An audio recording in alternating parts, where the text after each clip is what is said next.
Bismillahirrahmanirrahim. Assalamualaikum warahmatullahi wabarakatuh. Alhamdulillah, salatu wassalamu ala asyrafil anbiya'i wal mursalin Sayyidina wa maulana Muhammadin wa ala alihi at-tayyibin at-tahirin wa ashabihi al-muntajibin al-mayamin. Asyhadu an la ilaha illallah, asyhadu anna Muhammadan abduhu wa rasuluh. Allahumma salli ala Sayyidina Muhammad wa ala ali Sayyidina Muhammad. Teman-teman peserta wisata epistemologi angkatan ke-23. Hari ini adalah sore ini tepatnya adalah pembukaan kajian falsafatuna kita yang akan saya sampaikan kurang lebih 20 sesi. Sesi falsafatuna ini ada sesi 20-nya, 20 pertemuannya, ada 40 pertemuannya, ada sesi 100 ya. Jadi kita ambil sesi yang paling singkat, cuman 20 pertemuan, 2 minggu. Tahun lalu kita membuat yang sesi 100 kali pertemuan. Saat ini kita sesuai dengan kondisi melaksanakannya dalam 20 kali pertemuan. Oleh karena itu dalam waktu 2 minggu kurang lebih dikurangi hari Minggu, kita akan bersama-sama mengkaji Falsafatuna sebagai buku acuan utama kita. Falsafatuna karya Muhammad Baqir Sadr yang kita sudah terbitkan, sekarang sudah akan memasuki cetakan yang ke-5 atau ke-6 kalau tidak salah. Sebelumnya juga pernah diterbitkan oleh Mizan. Kita juga menerbitkan, karena lama tidak terbit, kita coba menerbitkan, menerjemahkan, dan kita sunting. Dan alhamdulillah sekarang buku itu cukup direspon oleh teman-teman para peminat studi-studi filsafat. Pada pertemuan kita selama kurang lebih 2 minggu ini, pembahasannya kita memprioritaskan kepada struktur utamanya saja dulu. Ya, sebenarnya ada beberapa struktur tambahan, karena pertemuannya cuma 20 kali, kita membahas yang struktur utama itu. Struktur utama itu mau menjelaskan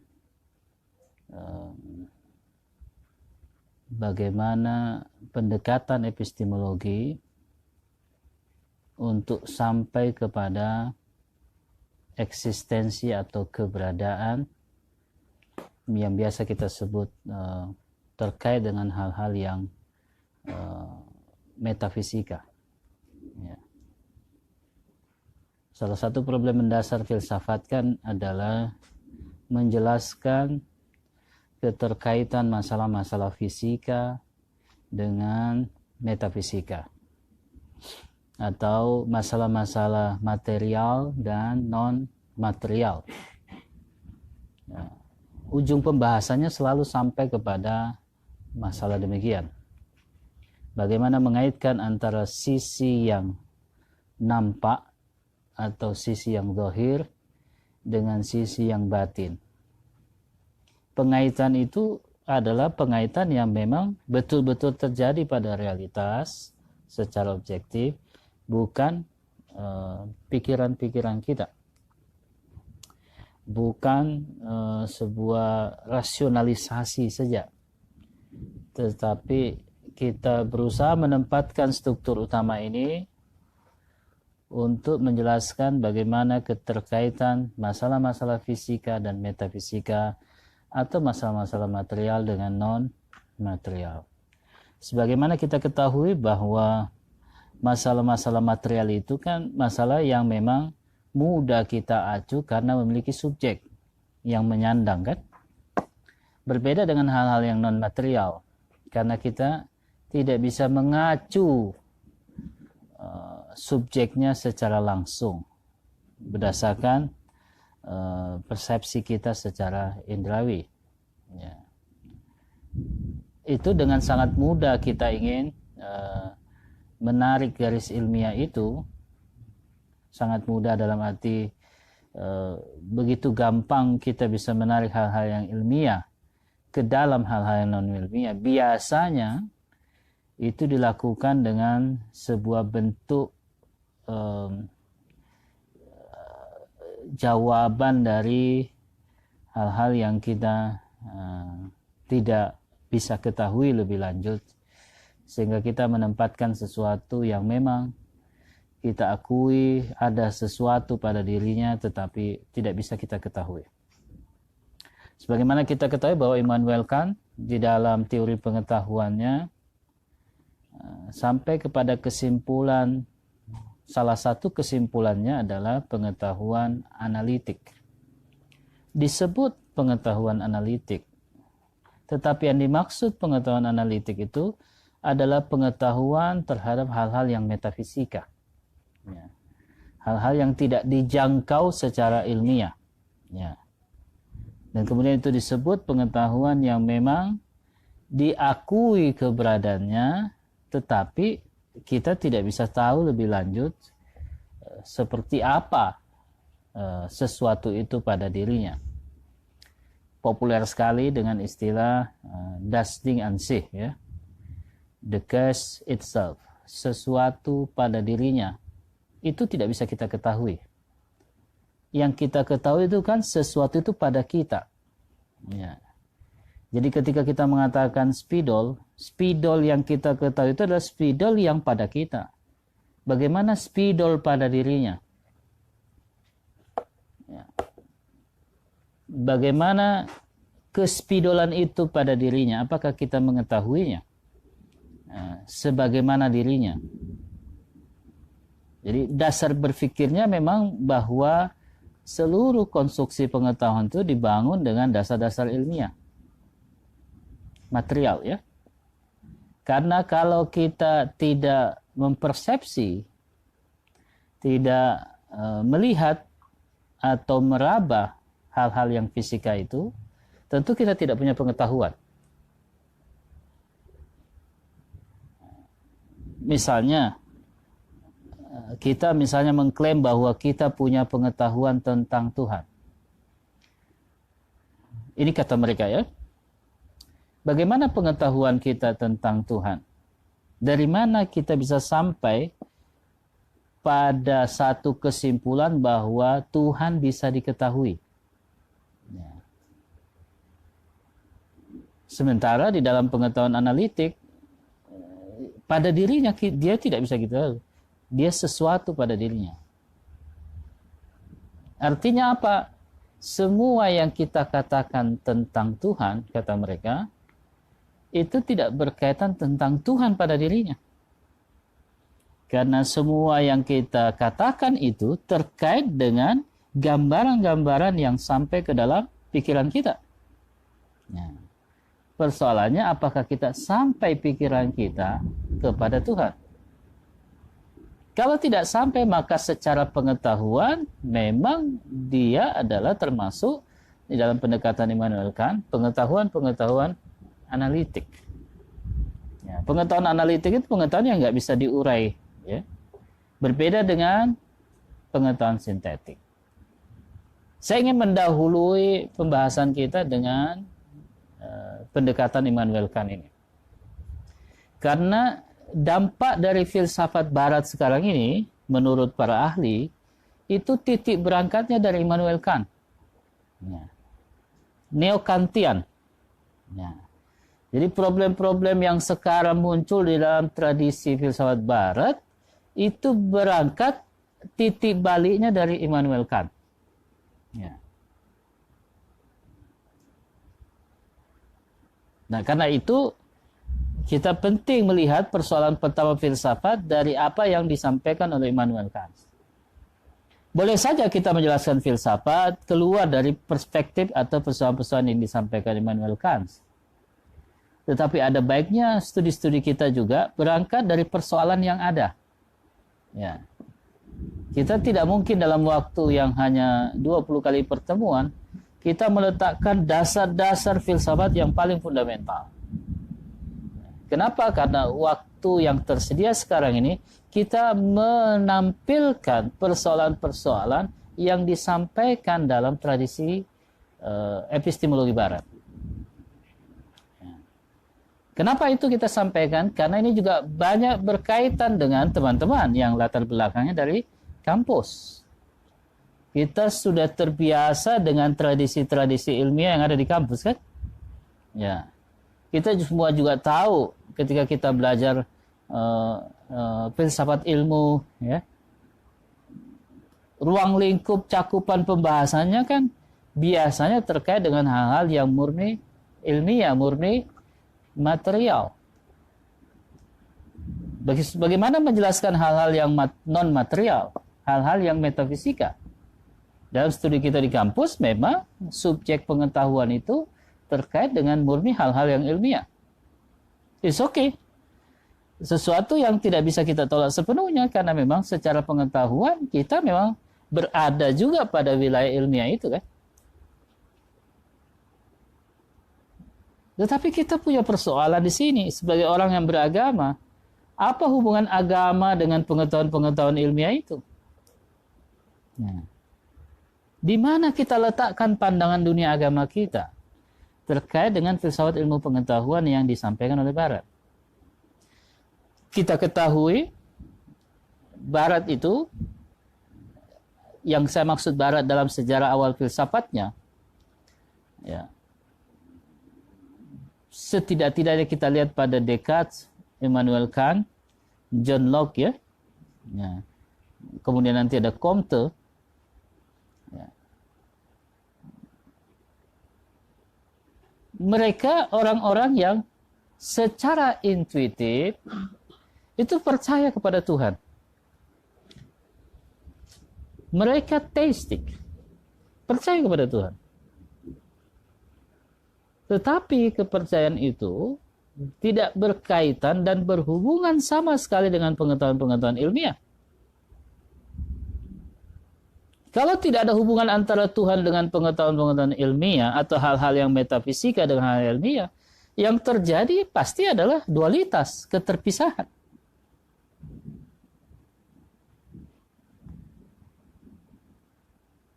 Sehingga kita bisa mengatakan bahwa Tuhan tidak terkait dengan alam semesta ini. Tuhan sudah selesai. Ketika dia sudah mencipta, selesai urusannya. Ya.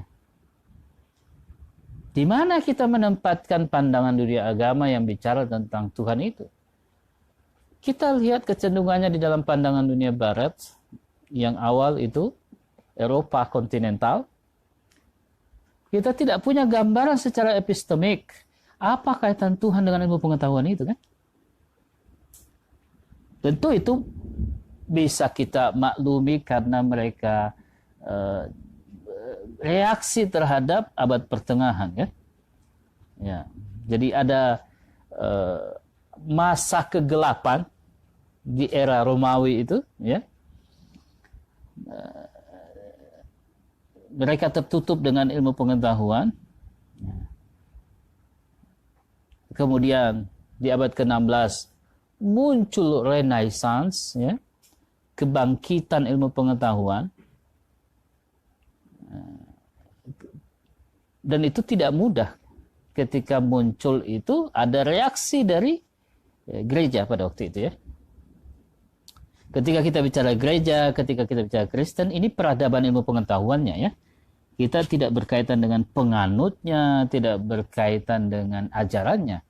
Jadi ketika kita bilang Kristen ataupun gereja, berkaitan dengan masa ilmu pengetahuan itu di dalam fase pertumbuhannya di Eropa, di mana di situ ada hierarki gereja, ada gereja. Ya, artinya gereja pada waktu itu sebagai sebuah otoritas, ya. Ya. Ketika muncul Renaissance kan tentu ada reaksi, ya, ada kritik, ya. Bahkan kita dengar ada persekusi terhadap ilmuwan-ilmuwan kan, ya. Sehingga kita melihat wajah ilmu pengetahuan di Eropa awal itu nampak pada Descartes sebagai peletak dasar filsafat di Eropa, ya. Nampak itu pada Immanuel Kant, nampak juga itu pada John Locke. Ada pengakuan mereka tentang Tuhan, tapi problemnya Tuhan yang mereka akui tidak berada dalam struktur pengetahuannya. Bisa kita maklumi, kenapa? Karena waktu itu tentu Tuhan itu adalah masalah keimanan. Dan tentu kita harus menghormati keimanan orang tentang Tuhan, ya. Problem kita bagaimana hubungan antara keimanan itu dengan pengetahuan kita. Sebagaimana kita sekarang bisa bertanya kepada diri kita, kok kita sudah bisa beriman? Dasar keimanan kita dari mana? Tahu-tahu sudah Islam. Tahu-tahu kita sudah sholat. Ya. Oh, dari ayah kita, ya, dari guru kita. Itu datang kepada kita dan kita mengimaninya. Bolehkah kita bertanya mengapa kita harus mengimani agama itu? Mengapa kita harus mengimani Tuhan? Apa dasarnya? Kalau kita lihat filosof-filosof awal di Eropa yang mereka juga umumnya adalah para uskup, itu tidak diurai masalah-masalah ketuhanan itu. Kita bisa maklumi, ya.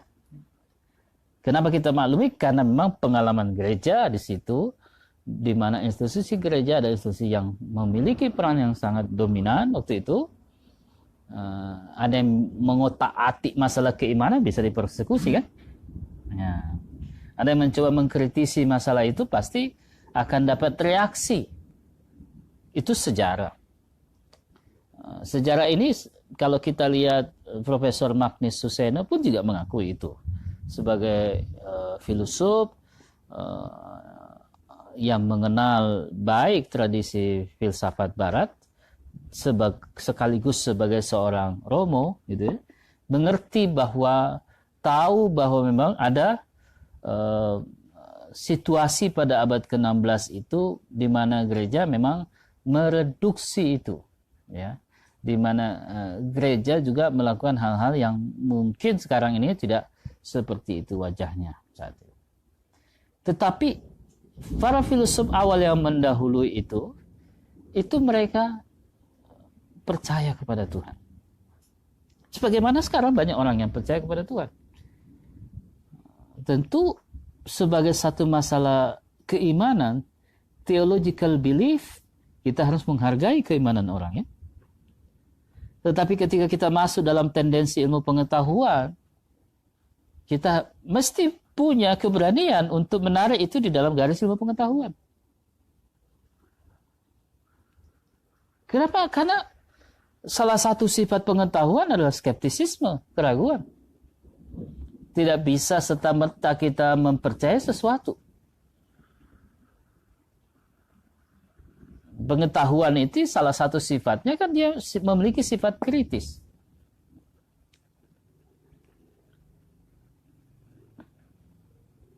Khusus yang satu itu di Eropa awal tampaknya tidak ditarik kepada teori-teori pengetahuan, walaupun ada klaim bahwa dia bagian dari teori pengetahuan, tetapi kita tidak dapat gambaran secara epistemologi bagaimana epistemologi itu berhubungan dengan masalah ketuhanan. Ada pengakuan tentang Tuhan. Kita lihat pada Descartes ada pengakuan tentang Tuhan. Pada Immanuel Kant ada pengakuan itu. Pada John Locke, ya, yang sangat empiris, ya, peletak dasar empirisme awal di Eropa, ya, jelas sekali dia mengakui secara intuitif, secara fitrah tentang Tuhan itu. Tetapi tidak terlihat hubungan pengetahuan itu dengan keimanan itu, ya. Tentu sah saja orang memisahkan imannya dari pengetahuan, dan itu adalah hak mereka atau hak siapapun untuk melakukan itu. Tapi kepentingan kita kan menjelaskan apakah hubungan antara Tuhan dengan alam semesta ini. Secara sederhana kita bisa bertanya, secara sederhana karena ini direkam, orang bisa bertanya, Tuhan ada di mana? Apakah dia berada di alam ini? Atau kita mengatakan dia berada di luar alam? Maksud berada di luar alam itu apa maksudnya? Kalau alam itu ilmiah, berarti yang berada di luar hal-hal ilmiah itu disebut hal-hal yang non-material. Kalau dia berada di luar itu, posisi di luarnya bagaimana? Apakah posisinya ada ruang dan ada non-ruang? Gimana posisinya itu? Yang berada di ruang dan yang berada di luar ruang. Berada itu. Di luar ruang. Di luar ruang itu ada apa tidak? Kalau ada, di mana itu? Di luar. Apa arti di luar?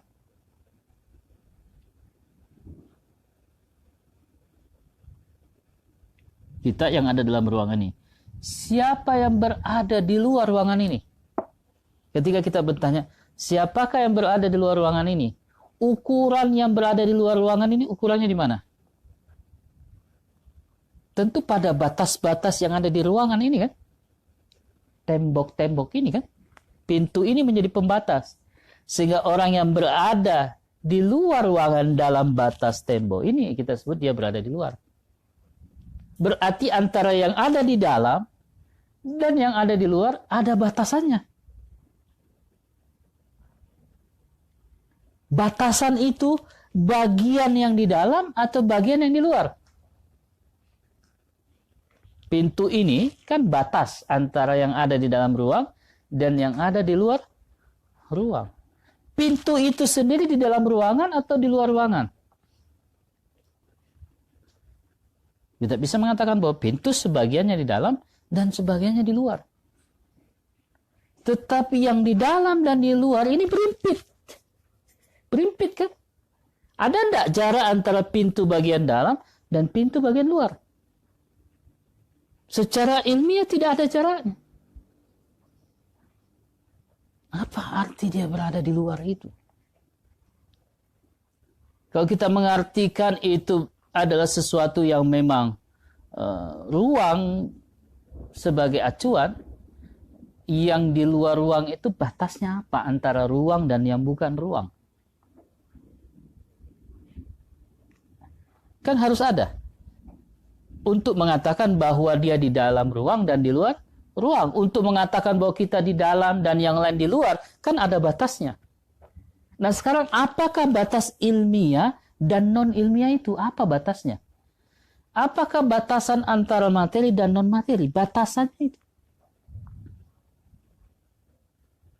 Apakah batasan itu berada di materi atau batasan itu berada di non-materi? Batasan itu ada di mana? Sebagaimana pintu ini, sebagai batasan, sebagian dirinya ada di dalam, dan sebagian dirinya ada di luar. Tetapi sebagai batasan, antara sisi dalam dan sisi luar tidak terpisahkan. Apakah kita bisa berpikir bahwa yang berada di luar dan yang di dalam itu sebenarnya tidak terpisahkan? Hanya ada yang membatasi saja. Sehingga kita mengatakan pintu ini misalnya membatasi orang yang di dalam dengan yang ada di luar. Tetapi pintu sendiri sebagiannya di dalam dan sebagiannya di luar. Dan antara yang di dalam dan di luar tidak terpisahkan. Apakah kita mau mengatakan pintu ini sebagai yang membatasi? Sebagai membatasi, dia punya sisi di dalam dan sisi di luar. Tetapi dia sendiri tidak bisa disebut sepenuhnya berada di dalam, tidak bisa disebut sepenuhnya berada di luar. Maka pintu ini adalah pertemuan antara yang di dalam dan yang di luar. Tapi dia sendiri tidak bisa dikatakan di dalam sepenuhnya, tidak bisa dikatakan di luar sepenuhnya. Inilah yang mau digambarkan secara pengetahuan. Arti hubungan antara fisika dan metafisika. Kita kenal itu misalnya di dalam pandangan metafisika yang umum, misalnya dalam tradisi Yunani awalnya sampai kepada di awal tradisi Islam, ketika kita bertanya apakah yang dimaksud metafisika, kita sering mendengar ma ba'dat tabi'ah. Metafisika itu sesuatu setelah fisika. Ya. Jadi sesuatu setelah fisika. Meta. Melampaui fisika.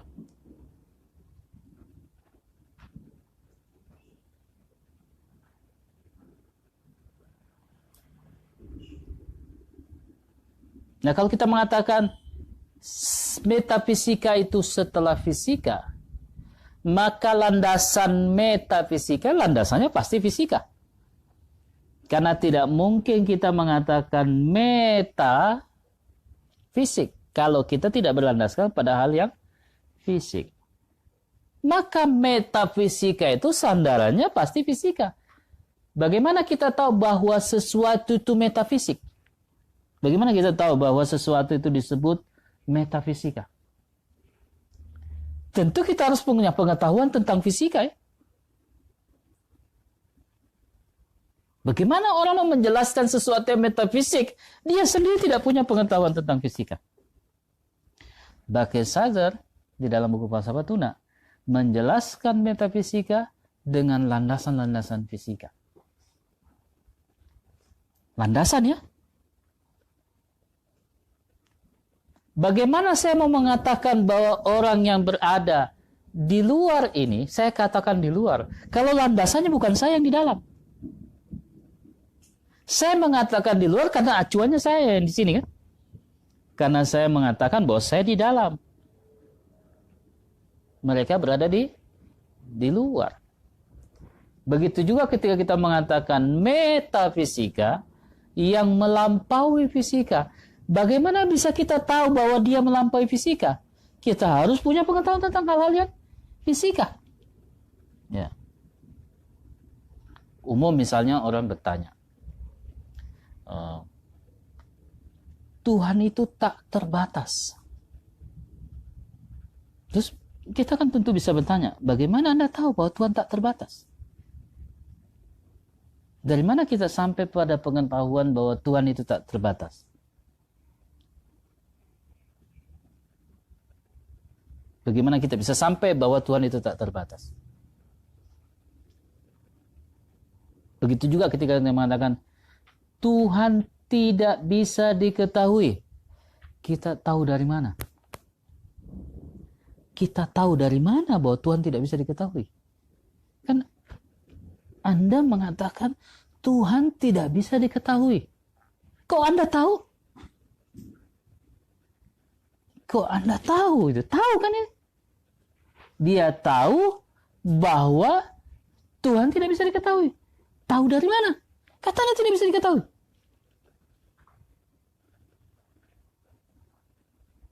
Itu juga hal-hal yang menggelitik kepada kita.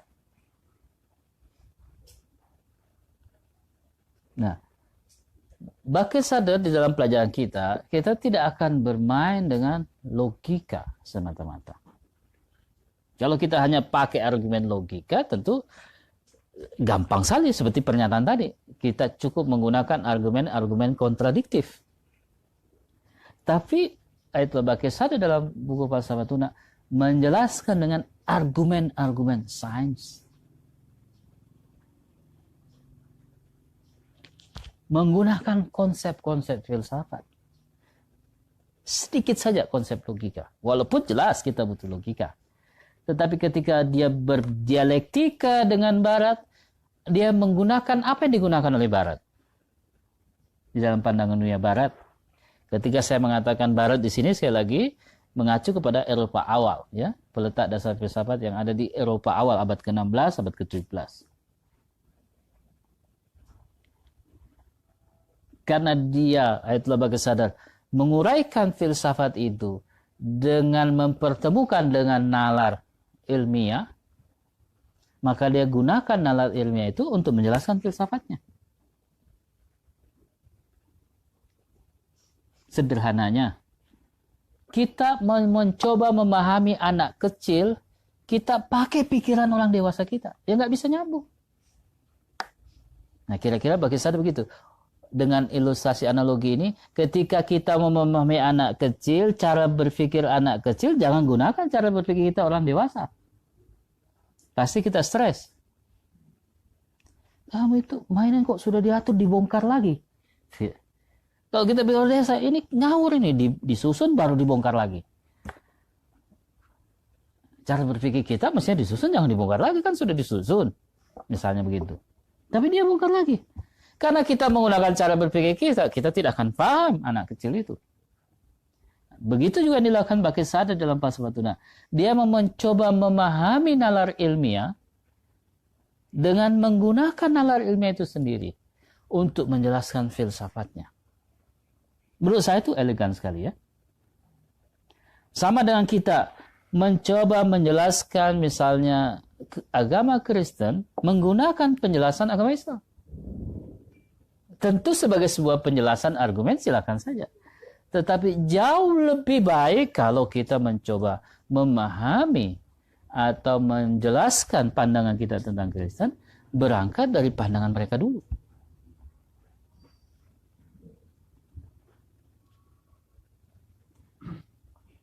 Itu yang paling prinsip. Nah, begitu juga sekarang kembali kepada awal perbincangan kita tadi. Ketika filsafat barat di dalam falsafah tuna, mereka memasukkan Tuhan di dalam teori ilmu pengetahuannya, Baqir Sadar menggugat itu. Anda percaya Tuhan, tentu itu sesuatu yang harus kita hormati. Orang percaya kepada Tuhan. Tapi problemnya bagaimana hubungan kepercayaan itu dengan sains, dengan ilmu pengetahuan, kan? Ya. Kita tidak bisa hanya sampai kepada kesimpulan seperti dalam kosmologi saintifik, di mana mereka harus mengaitkan sains ini dengan Tuhan. Kalau mereka tidak kaitkan Tuhan, mereka tidak punya jawaban atas kegelisahan mereka. Sebagai sebuah cara menyimpulkan, tentu harus kita hormati dan hargai.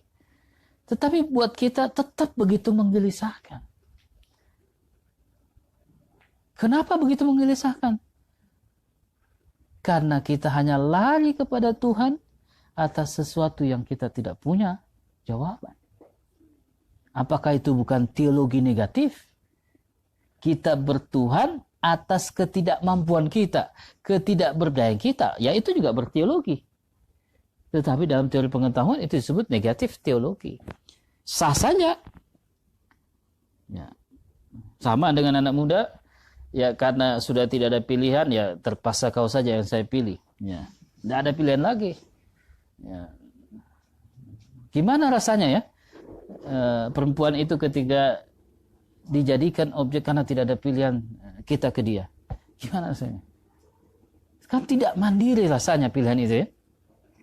Nah, begitu juga yang dipersoalkan, yang dikritis oleh Baqir Sadar, ketika mereka bersandar kepada Tuhan, tampaknya menurut Baqir Sadar itu tidak punya kaitan secara epistemologi berdasarkan nalar ilmiah, kan?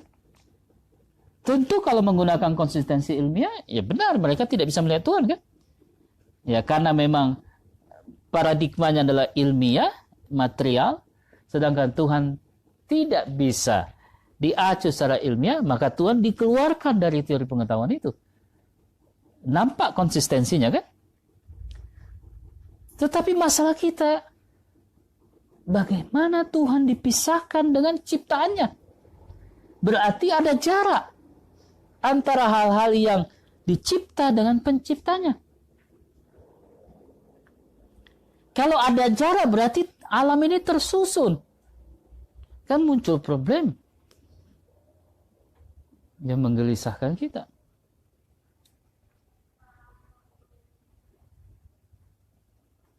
Sehingga dia tidak punya kaitan-kaitan secara sistematik di alam ini.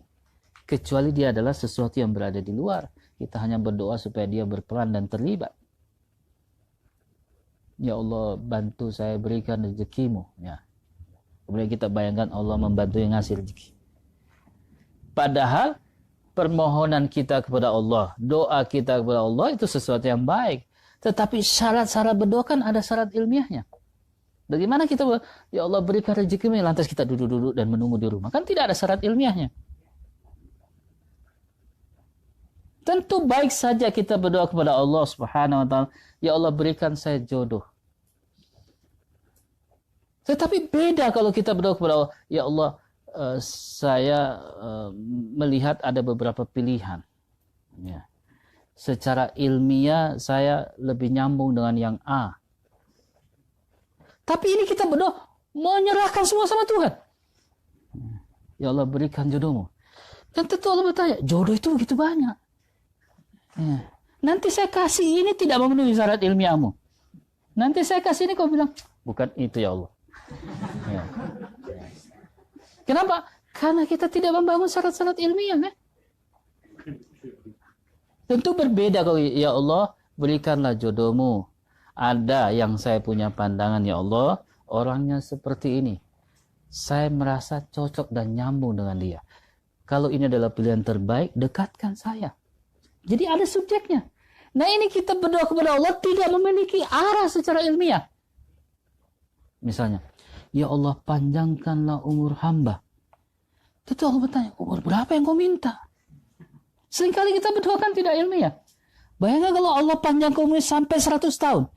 Dia tinggal di tempat tidur, tidak bangun-bangun, tapi juga tidak mati-mati. Dikasih makan, disuapin, bikin repot orang serumah. Tapi kan dia minta panjang umur. Tentu baik kita minta panjang umur, tetapi kita butuh syarat-syarat ilmiah. Itu namanya pengaitan antara hal-hal ilmiah dengan Tuhan. Seringkali kita tidak memiliki nalar. Ya. Kita seolah-olah menyerahkan semuanya sama dia, sehingga kita tidak punya urusan lagi. Jadi miliaran umat Islam ini semua minta rezeki. Ya, ketika ada orang, ya Allah panjangkan umur saya, berilah saya rezeki. Kemudian ketika tukang pembuat peti jenazah, tukang gali kuburan berdoa kepada Allah, ya Allah berikan saya rezekimu. Kalau Allah memberikan dia rezeki, berarti harus ada orang mati. Ya. Kan sudah seperti itu situasinya. Sehingga orang cenderung melihat doa ini adalah satu bentuk-bentuk eskapisme. Lari dari situasi ilmiahnya. Padahal doa itu mestinya ya adalah penguat dari dasar ilmiah yang kita bangun. Ya. Jadi kemampuan kita untuk meletakkan kaitan-kaitan ilmiah dari hubungan kita dengan Tuhan. Kalau kita tidak membangun nalar ilmiah dalam hubungan kita dengan Tuhan, kita tidak jadi terukur. Kita tidak mampu membangun ikatan-ikatan yang objektif.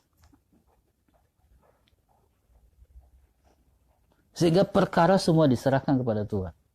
Apa betul seperti itu? Orang melihat agama umumnya seperti itu ya? Tuhan adalah tempat kita meminta, Tuhan tempat kita bersandar atas semua perkara yang kita sendiri tidak membangun hubungan ilmiah objektif dengan perkara itu. Ya Allah berikan jodohmu. Tentu pertanyaan kita, apa yang sudah kita usahakan?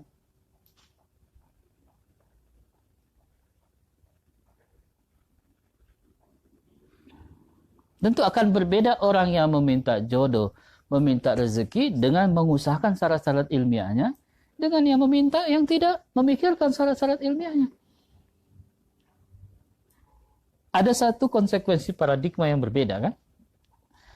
Antara membangun hubungan dia dengan Tuhan sebagai satu bentuk pelarian atas ketidakmengertian dia terhadap hidup ini, dan itu sah saja, itu bagian dari dinamika orang yang berkeyakinan kan. Tetapi secara ilmu pengetahuan tentu kita bertanya bagaimana kita mengaitkan persoalan kita dengan Tuhan atas ketidakmengertian kita terhadap landasan-landasan ilmiah terhadap persoalan. Kita meminta jawaban atas masalah kita, kita sendiri tidak mengerti apa sebenarnya masalah kita. Jangan-jangan yang kita sebut masalah itu bukan masalah.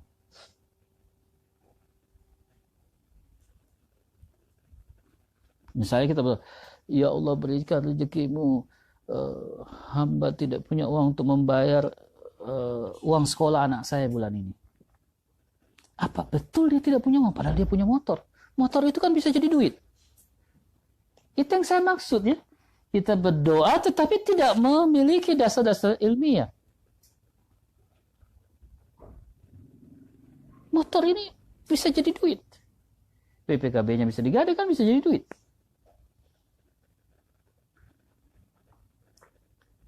Jadi seringkali pengaitan kita terhadap metafisika adalah pengaitan karena ketidakmengertian kita atas situasi kita secara ilmiah. Boleh saja orang mengaitkan seperti itu, dan itu bagian dari pilihan setiap orang. Tetapi dalam pendekatan falsafah tuna, bagaimana kita menjelaskan struktur pengetahuan antara hal-hal ilmiah dan yang non-ilmiah, bahwa dia memiliki keterkaitan secara sistematik. Anasir itu, struktur-struktur itu terlihat misalnya pada Fritjof Capra. Ya. Bagaimana dia melihat bahwa struktur yang membentuk fisika ini landasannya justru adalah metafisika. Ini Capra ini ahli fisika, ilmuwan fisika. Begitu juga Wolfgang Schmidt. Wolfgang Schmidt dibahas dalam buku Falsafah Tuna oleh Bagir Sadar. Di dalam buku yang sangat terkenal, Enigma. Jadi dia bicara tentang filsafat fisika. Bagir Sadar di dalam buku ini, dan kita akan jelaskan juga walaupun tidak detail, argumen-argumen ilmiah menggunakan filsafat fisika untuk menjelaskan keterkaitannya dengan metafisika. Itu nanti di sesi-sesi 15 sudah mulai kelihatan. Di 10 sesi awal kita mempersiapkan metodologinya kan. Barulah di sesi 10 ke atas kita mencoba menjawab substansi permasalahannya. Nah, metodologinya seperti yang kita jelaskan tadi di buku ini, dan kita akan pelajari itu sebagai struktur utama, itu dengan kerangka yang disebut tasawur, konsepsi, kemudian tasdik, penilaian. Kita akan uraikan panjang lebar itu. Bagaimana perbedaan pengetahuan tasawur dan pengetahuan tasdik. Pengetahuan konsepsi dan pengetahuan berdasarkan penilaian. Ada banyak orang segera bisa menilai, tapi dia belum jelas konsepnya. Demokrasi itu haram. Tapi kita tidak tahu konsep dia tentang demokrasi itu apa. Dan kemudian mengatakan haramnya.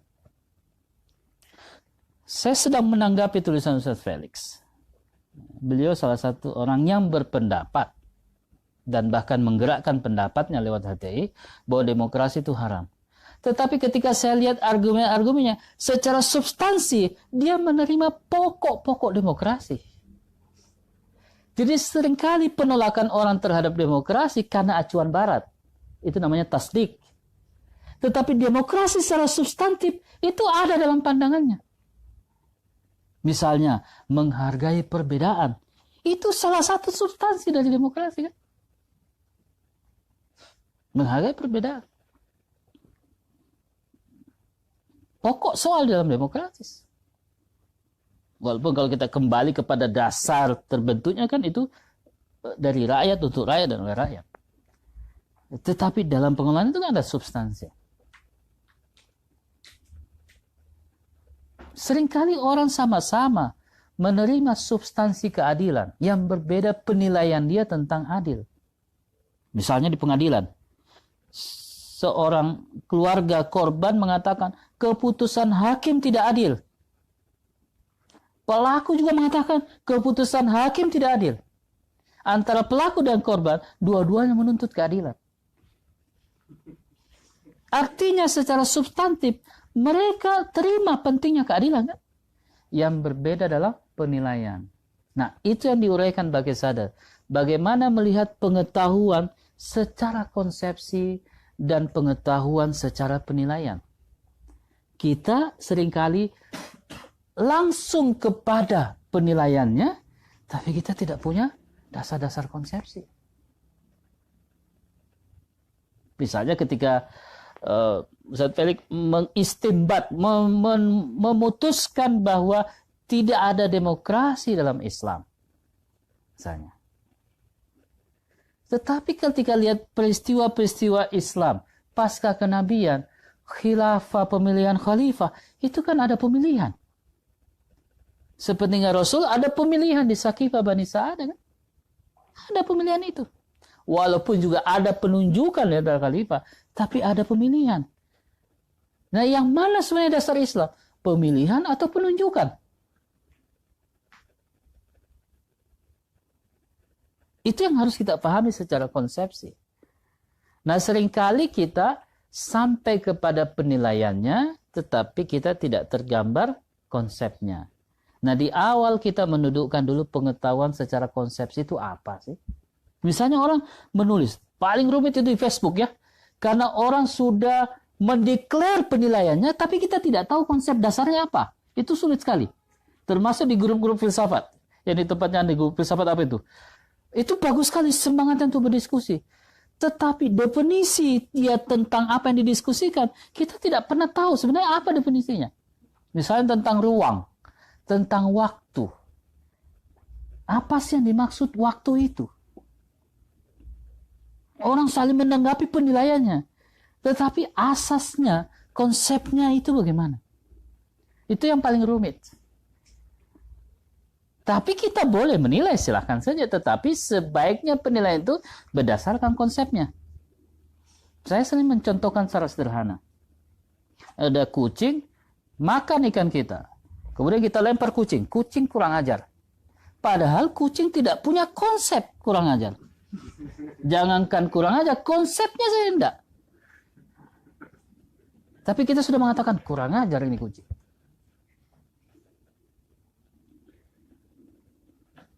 Anak-anak belajar, kita marahi, bodoh. Dia tidak punya konsep tentang itu. Kenapa kita mengatakan dia bodoh?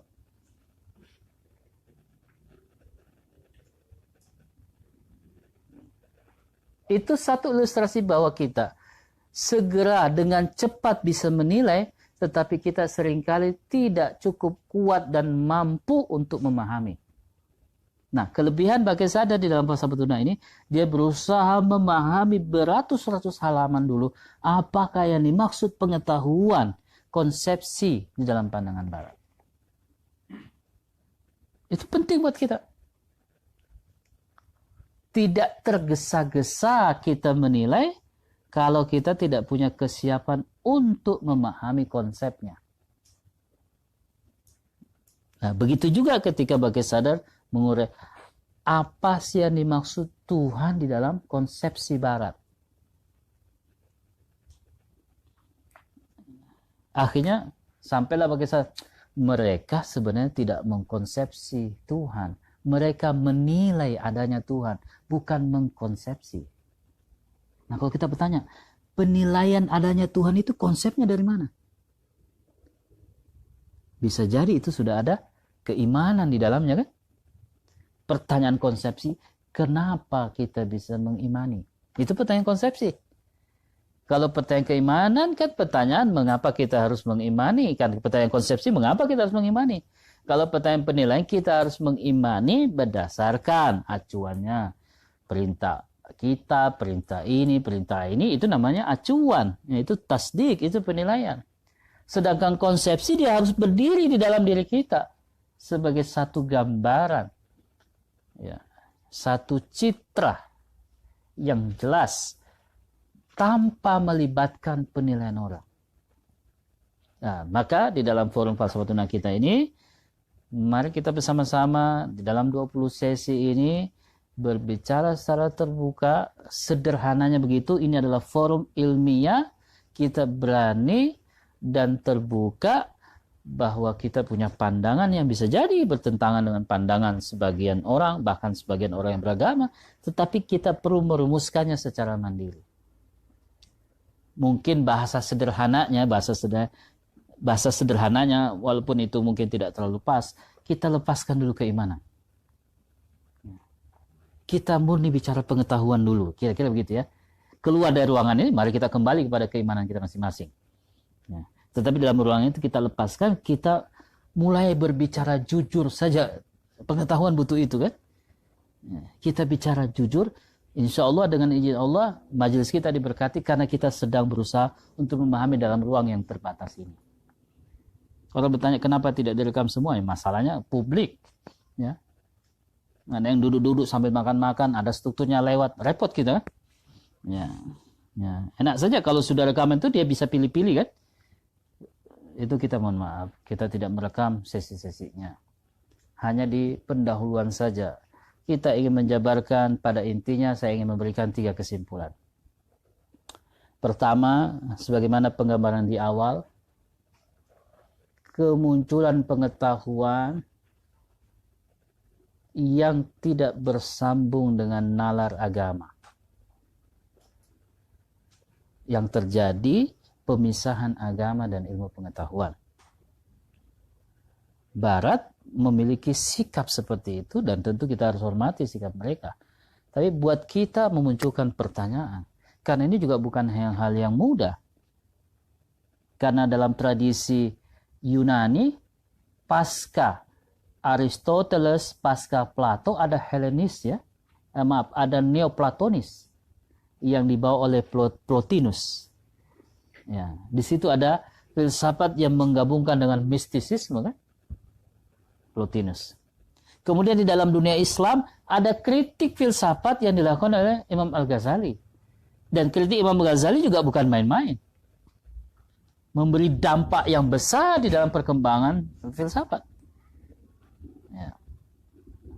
Problemnya yang pertama itu yang kita ingin singkap dalam sesi kita, bagaimana bersambungnya antara nalar sains dan nalar agama. Dalam hal ini nalar ketuhanan. Bisa tidak itu bersambung secara epistemologi? Kalau sampai 20 sesi tidak bersambung, silahkan Anda gugat. Ya. Bisa sependapat atau tidak, tapi forum ini bertujuan untuk menjawab apakah nalar ketuhanan dan nalar sains itu bisa bersambung secara epistemik. Dan kita bisa mengacu itu kepada realitas. Bukan sekedar idealisme keagamaan ya.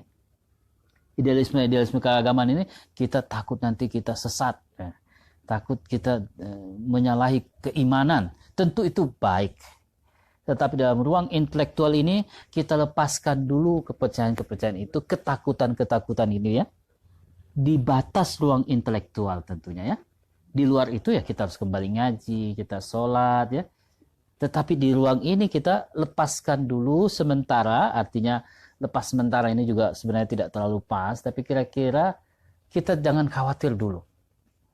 Karena dalam tradisi diskursus sebegini, nanti orang bisa mengamuk kalau agamanya disentil ya. Mungkin kalau di HMI itu bisa kursi melayang itu ya. Tentu di sini karena tidak ada kursi juga, insya Allah tidak ada kursi yang melayang. Tapi mungkin ada meja.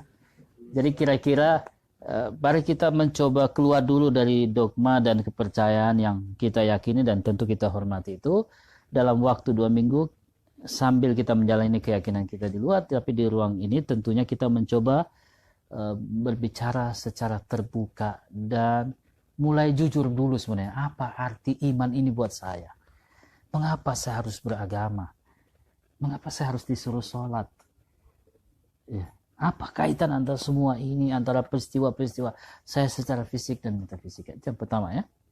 Yang terjadi dalam peradaban barat, agama dan ilmu pengetahuan, dua-duanya diakui, tetapi tampak tidak memiliki kaitan secara epistemologi ya. Kalau keimanan, kita tidak usah ganggu. Setiap kita punya keimanan. Mau kita misalnya bicarakan misalnya agama Kristen itu sesat, buktinya masih banyak yang mengimani kan.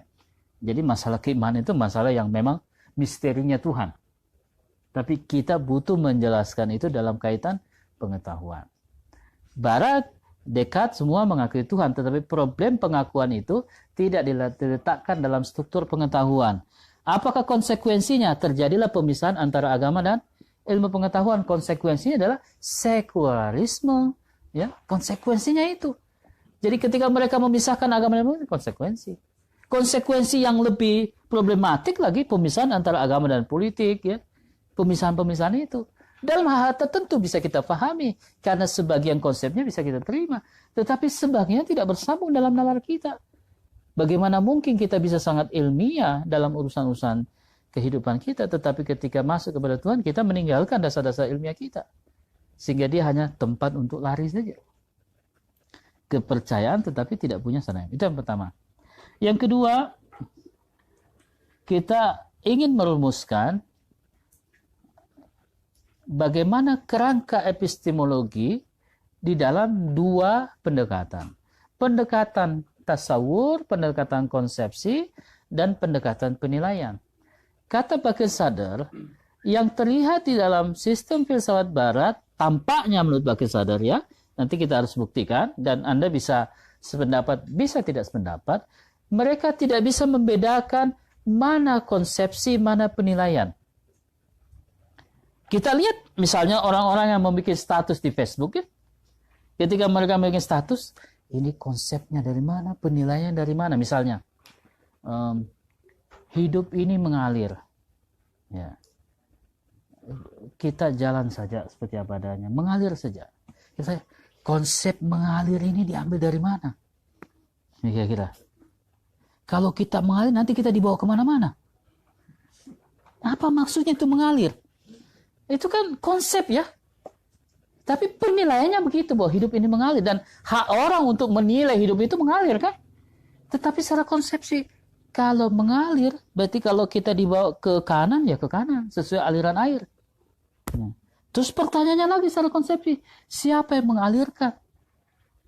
Apakah aliran ini bergerak secara alami atau ada yang merekayasa aliran ini? Itu pertanyaan konsepsi. Yang kita tidak hanya sebatas pada justifikasi.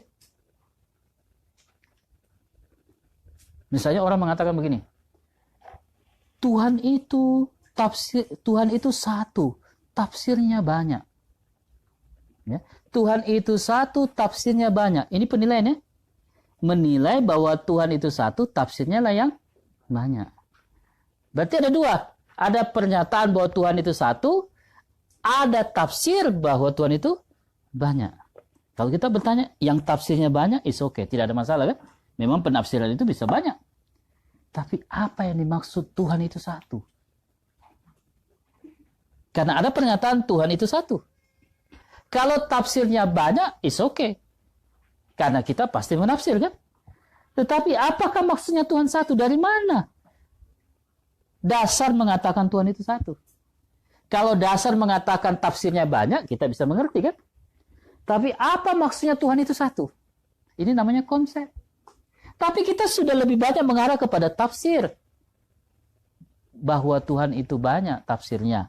Tapi kita tidak pernah jelaskan apa maksudnya kalau begitu Tuhan itu satu. Ataukah yang dimaksudkan Tuhan itu satu, tafsirnya banyak. Artinya satu itu sebagaimana dirinya atau satu sebagaimana tafsirannya. Jangan-jangan mengatakan Tuhan satu itu juga tafsir. Karena ada dua tafsir tentang yang satu. Ada tafsir yang satu sebagai bilangan, ada satu yang bukan bilangan. Nah kira-kira satu yang dimaksud ini konsepnya mana? Satu yang bilangan atau satu yang bukan bilangan? Qul huwallahu ahad. Satu tetapi tidak ada yang kedua. Ada juga satu dalam bilangan. Ada satu, ada yang kedua, ada yang ketiga. Itu yang kedua yang kita ingin coba pahami. Bagaimana kita membedakan konsepsi dan penilaian. Kita mengatakan orang itu baik. Secara konsepsi yang kamu maksud itu baik apa? Misalnya, calon menantu saya baik sekali. Kita bertanya, Pak, acuannya Bapak untuk mengatakan baik itu apa? Oh iya, dia datang bawakan oleh-oleh, dia senyum-senyum, ya, dia sopan. Oh itu definisi baik. Nah, itu yang dimaksud bahwa seringkali penilaian orang itu mengacu kepada konsep yang berbeda-beda. Tetapi kita sudah berhubungan dengan justifikasi. Kita tidak merunut dulu pada konsepnya. Ketika Descartes mengatakan Tuhan, kita mengatakan Tuhan, sama-sama mengatakan Tuhan. Tetapi struktur konsepsinya berbeda kan? Begitu juga ketika Yunani mengatakan Tuhan, Islam mengatakan Tuhan, struktur konsepsinya berbeda. Walaupun semua mengatakan Tuhan. Jangan-jangan memang Tuhan itu beda-beda sesuai dengan struktur konsepnya orang. Semua benar berurusan dengan penafsir. Nah, itu yang kedua, bagaimana membedakan tasawur, konsepsi, dan tasdik. Kemudian yang ketiga, yang kita ingin singkap, apakah yang kita bahas ini mampu mengantarkan kita untuk mengaitkan secara objektif antara hal-hal yang fisika dan metafisika. Jadi maksud objektif ini berada di luar pikiran kita. Bukan bertumpu kepada pikiran kita. Kalau kita mengatakan api dalam konsep itu belum objektif. Api yang di luar lah yang bisa diacukan. Nah, kira-kira begitu. Ketika kita mengatakan metafisika, secara objektif yang dimaksud metafisika itu apa? Jangan-jangan itu hanya fahaman, bukan realitas. Begitu juga hal-hal yang non-material.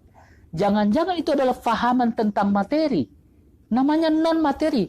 Non-materi. Arti non-materi, lawan dari materi. Jadi untuk menegaskan ke-non-materian, landasannya pada materi. Kalau begitu, non-materi adalah satu negasi terhadap materi. Nah, untuk menegaskan ke-non-materian, berarti landasannya ada pada materi. Non-materi sendiri kita tidak bisa acuh kecuali berlandaskan kepada materi. Nah, maka Bakir Sadar mengatakan, kira-kira kurang lebih seperti bahasa saya saja, diduga kuat antara non-materi dan materi adalah realitas yang satu dalam dua sudut pandang. Buat Anda, banyak sisi pada diri saya tidak nampak dalam diri Anda kan? Anda tidak tahu dalam sisi yang tersembunyi pada saya. Tapi yang tersembunyi buat Anda jelas buat saya. Maka apa yang Anda pandang tersembunyi, itu jelas buat saya. Begitu juga apa yang saya pandang tersembunyi pada diri Anda, jelas pada Anda. Nah, kira-kira arti lahir dan batin lebih kepada sudut pandang. Itu yang kemudian dibangunkan hipotesisnya. Jangan-jangan non-materi itu adalah sudut pandang tentang materi. Dia bukan sesuatu itu sendiri kecuali sudut pandang di dalam materi. Maka nanti dibangunlah rumusan akhir di dalam pembahasan itu. Bahwa yang non-materi itu adalah sesuatu yang ada pada materi. Bukan berada di luar materi. Nah, itu satu konklusi yang menurut saya patut dikaji. Atau bisa kita katakan, Tuhan bersama segala sesuatu. Dia bukan terpisah dari segala sesuatu.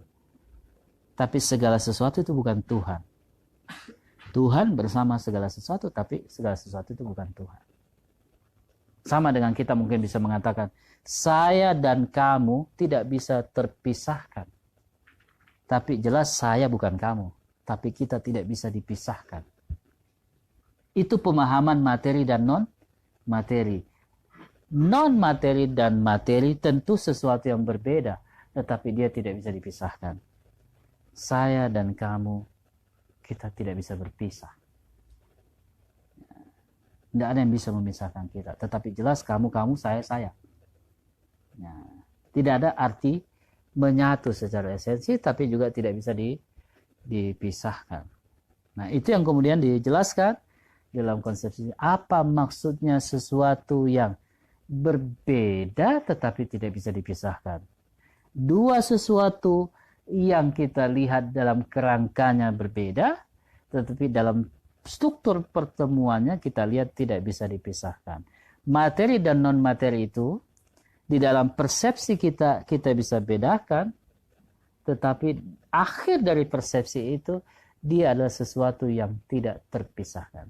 Bisa kita bedakan, tetapi kita tidak bisa pisahkan. Laki-laki dan perempuan itu berbeda, tetapi mereka tidak bisa dipisahkan sebagai manusia. Kira-kira gitu ya. Ada perbedaan, tetapi juga ada yang tidak bisa memisahkan mereka. Jadi perbedaan bukan berarti terpisah. Tidak berarti seperti itu. Materi dan non-materi. Kita dengan Tuhan tentu berbeda. Tetapi Tuhan dengan ciptaannya tidak bisa dipisahkan. Tapi ciptaan pasti bukan Tuhan. Ya. Pasti berbeda antara Tuhan dan ciptaan. Tetapi antara Tuhan dan ciptaannya tidak bisa dipisahkan.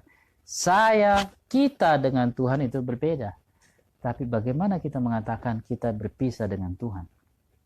Nah, nalar itu yang coba dibangun secara epistemologi. Apakah dia memiliki kerangka yang bisa kita pertanggungjawabkan?